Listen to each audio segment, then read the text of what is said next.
All right, we'll go with Mr. Ivey, and the gentleman from Maryland.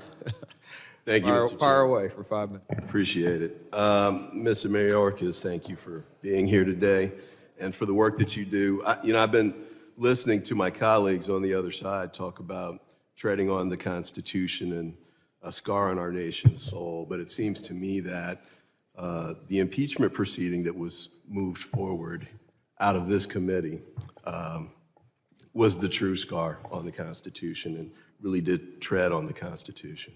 It's interesting to me, if we go back, I want to say the fix was in almost before you got into the job. There was an article of impeachment filed in August of 2021. I'm not even sure you'd finished unpacking entirely yet, but there was already a movement to remove you from office. Then we had the chairman, as the ranking member mentioned earlier, speaking to a group of donors and talking about this is going to be fun, that referencing the impeachment of you, and get the popcorn. And that was almost a year ago. And then we came to the actual hearings that were held here. I think there were two. Now, I had a little experience dealing with impeachment proceedings in the House previously, back in the 80s when I worked on the Judiciary Committee staff. We didn't remove anybody from office with two hearings. In fact, we gave people due process. They had a chance to present evidence and the like. And it was taken in a much more serious manner than this was. And then I got to say, we heard another one of my colleagues sort of try to reconstitute what the standard is for impeachment. The language is pretty plain on its face. Treason, bribery, and other high crimes and misdemeanors. And there's been an effort to try and recalibrate that because there's no evidence of you committing treason, bribery, or other high crimes and misdemeanors. So they lowered the bar. I want to read something briefly from one of your predecessors, Mike Chertoff, who was the Homeland Security Secretary under the Bush administration. He said, in referencing this, the effort to impeach you, he wrote this back in January, I can say with confidence that for all the investigating the House Committee on Homeland Security has done, they have failed to put forth evidence that meets the bar. That is why Republicans aren't seeking to hold Mr. Mayorkas to the Constitution's high crimes and misdemeanors standard for impeachment.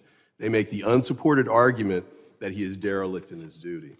And then with respect to that issue, the issue of trying to get something done, instead of continuing on with the theatrics of impeachment, former Secretary Chertoff says, I don't agree with every policy decision the Biden administration has made. There are aspects of immigration strategy that are worthy of debate. But House Republicans are ducking difficult policy work and hard-fought compromise. Impeachment is a diversion from fixing our broken immigration laws and giving DHS the resources needed to secure the border.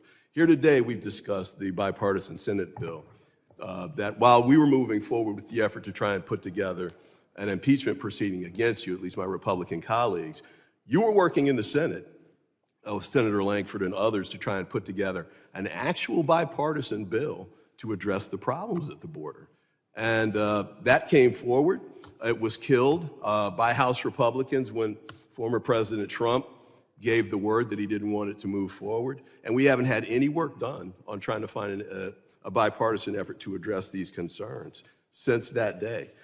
So we've got a lot of statements being made in here today about the problems at the border and the budgets and issues along those lines, and you've already addressed some of the budgetary issues. But I do want to say this, I think it's critical for the Senate. They're going to, after we're done with this, these theatrics will be over, and they'll march the articles of impeachment over to the Senate and ask the Senate to remove you from office after a trial. But I think the Senate's already made it clear that that's not going to happen, and it shouldn't. In fact, there shouldn't even be a trial over there because this is such an adulterated process here. And it's such a scar on the history of the Constitution. It's the first time in 150 plus years where there's been an effort to remove a cabinet member that's gone this far. And for good reason, the Senate should throw it out and make a statement that this is not the kind of impeachment proceedings that we expect from the House of Representatives. It certainly isn't what I expected when I got here. I saw different when I worked here in the 80s. I saw how it was supposed to be done. this is not how it was supposed to be done. And I did want to conclude on this note. Just a couple of members on the House Republican caucus, I don't want to paint with too broad a brush, but Ken Buck of Colorado, this isn't just an impeachment. Gentleman's time has expired. Sorry, Mr. Ivey. I know the chairman has wanted to keep us on a tight schedule. Thank you, Mr. Guest. I appreciate it, and thank you, Mr. Mayorkas. At this